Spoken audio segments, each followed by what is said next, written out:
Okay, imagine for just a second that you possess a hidden power, a kind of invisible influence that lets you subtly guide the decisions of literally anyone around you.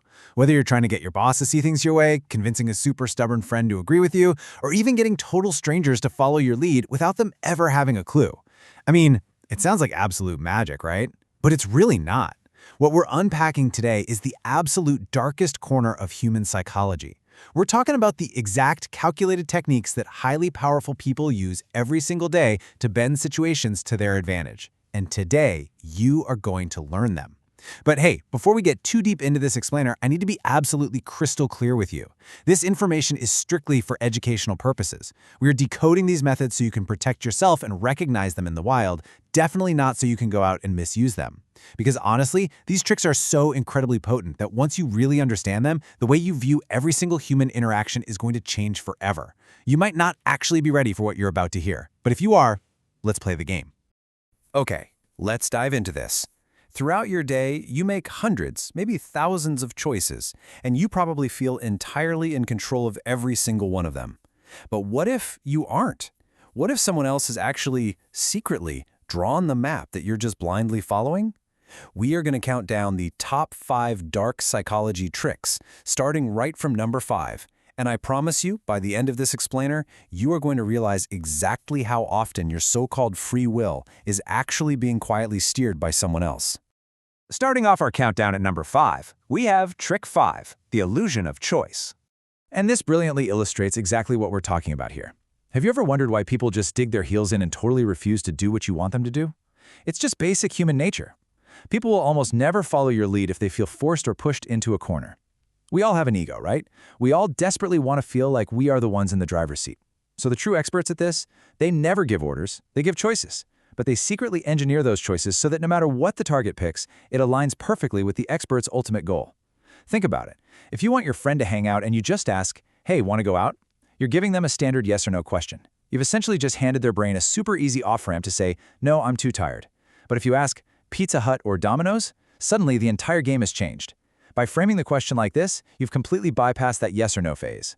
Their brain gets instantly distracted by evaluating the 2 delicious options in front of them, and they just pick one. They feel like they made the final decision, but in reality, you limited their universe of options to exactly what you wanted. This is a massive, massive trick utilized by major retail brands, huge corporations, and savvy politicians every single day. You give them the illusion of choice, but you keep the real control firmly in your own hands. All right, moving right along to Trick 4, the yes ladder technique. Now picture yourself in a typical workplace setting, and you need a massive favor. If you march right up to someone and ask for the moon, what usually happens? They shoot you down. Why?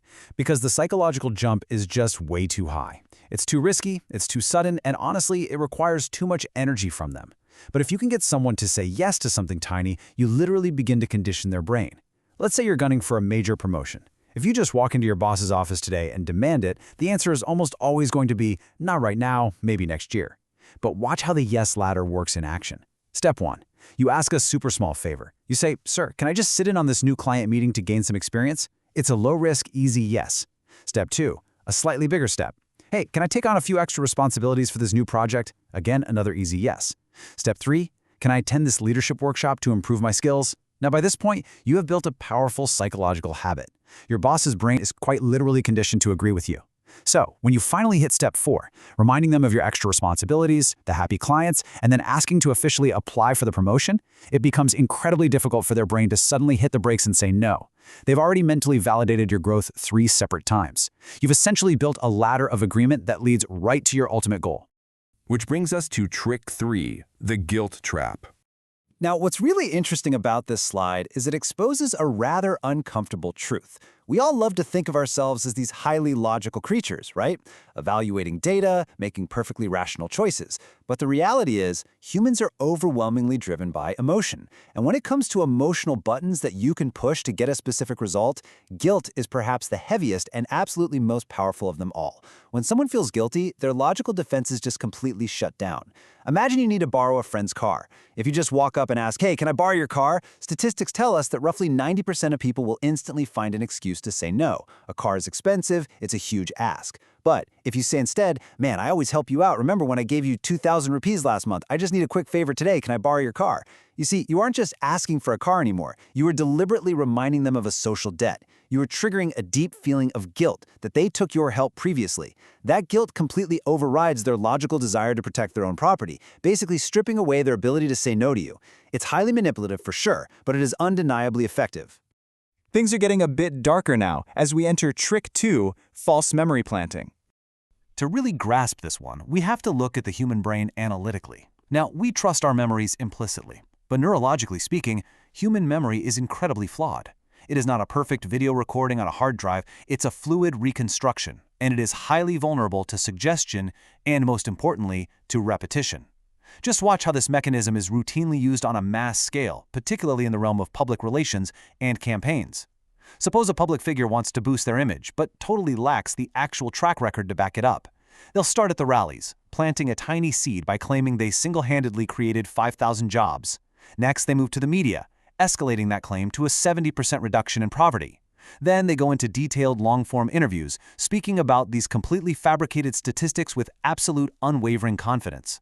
So what happens to the public? The human brain quietly processes the repetition of the information. Because it is repeated so confidently and so frequently, the brain eventually just bypasses fact-checking altogether and adopts the lie as a trusted, familiar memory. People in the public literally begin to think, oh yeah, I remember that happening. The memory has been successfully planted, completely altering public belief from the inside out. And here we are, the #1 spot. So, the crucial point is coming up right here in trick 1, the power of silence. We almost always assume that the person who is talking the most, the one dominating the airwaves in a conversation, is the one holding all the power. But the reality of dark psychology flips that entirely on its head. The person with true control isn't the one speaking, it is the one who has mastered the art of silence. You see, silence isn't just an absence of noise. It is an active, highly aggressive psychological tool. As humans, we are socially conditioned from birth to keep conversations flowing nicely. So when there's an awkward silence, our brains completely panic. We feel this intense, totally natural discomfort and insecurity. The pressure builds up so rapidly that the target's brain literally screams at them to fill the void. And in their desperate, frantic rush to just break the silence, they will almost always overshare, backtrack on their points, or inadvertently sabotage their own position. So how does this actually look in the real world? Let's say you suspect a friend is hiding something from you. If you accuse them directly, they'll just get super defensive. Instead, look them dead in the eye and say, I know everything. And then you just stare. In that terribly uncomfortable pause, they will start panicking and very likely confess everything, just to end the unbearable tension. Or think about business. If you're negotiating a deal, don't meekly ask if a 30% discount is possible. Confidently state, you'll be providing a 30% discount, right? And stay completely quiet. The salesperson will naturally rush to fill that silence and often concede the point just to close the deal and escape the awkwardness. And in a debate, when your opponent makes a really strong point, don't argue back immediately. Just look them in the eyes, silently, and smile. They will immediately start doubting their own argument and begin to walk back their own points. Remember, less talking almost always equals more power. Which brings us to our final thought. The source material for today's explainer ends with a rather chilling sign-off. It simply says, listen carefully, we might not meet again. It's a pretty stark reminder of the hidden currents flowing beneath our daily, mundane interactions. So, now that you know these 5 dark psychology tricks, the illusion of choice, the yes ladder, the guilt trap, false memory planting, and the absolute immense power of silence, I want you to ask yourself this. As you go about your day today, who might be using these exact techniques on you without you even realizing it? Keep your eyes open, stay aware out there, and I will see you in the next explainer.